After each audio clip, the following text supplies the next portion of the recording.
Her death was a profound loss for me, as it was for all of you. She had so much more love to give to cinema, to the world, to her friends and family, and especially to Pratik, whose spirit and fire I see in his eyes and in the eyes of my own daughter, who my wife and I named Zoe Smita.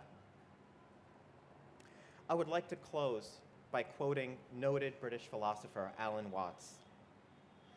From time to time, there arises in human beings people that radiate love just as naturally as the sun gives out heat. Happy birthday, Mityama. I love you.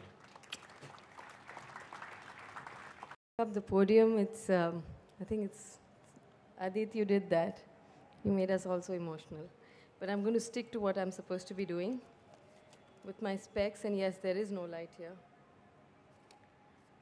I'm going to read out a small paragraph from a little piece that I've written in the book.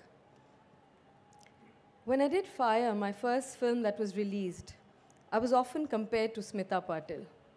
I didn't even dare take it as a compliment, as I felt the similarity ended with the color of our skin. Although for her, that too fluctuated when she did mainstream films, for which she had to lighten her skin and become glamorous. I could only imagine her struggle in straddling the two worlds of Indian cinema that almost reflected two dramatically opposite expectations, especially from female actors. It was later in 2000 that I realized that there were many more things in common between us. This journey of sisterhood started with my meeting her elder sister, Anita Patil Deshmukh.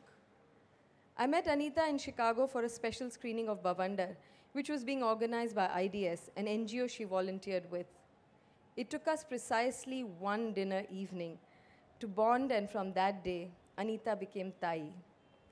Anita became Tai for me, and Smita Patil was not just the actor I admired on screen, but she was Smee, a sister I could never meet. When I heard about her struggle and dilemmas, her simplicity and concerns, her values and passions, it all seemed too familiar. Tai would often draw parallels while talking about her and me, as if she was talking about the same person. Their parents are Ma and Papa for me. This was written when Ma was still with us. And even though I don't meet them as often as I would want to, I hope I'm one of their 2 a.m. calls, if they should ever need. In some mystical way, I now feel part of the family. Tai once gave me Smee's silver bracelet, which sadly doesn't fit me.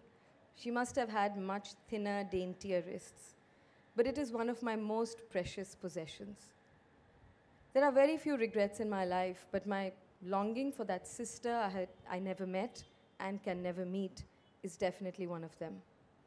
Smita Patil's place in Indian cinema is unquestionable, and so is Smee's in my life. Now I will read from a chapter that Maithili has written called The Woman Behind the Image. How do you separate the image from the person? Do the two meld into each other at some deep subterranean level?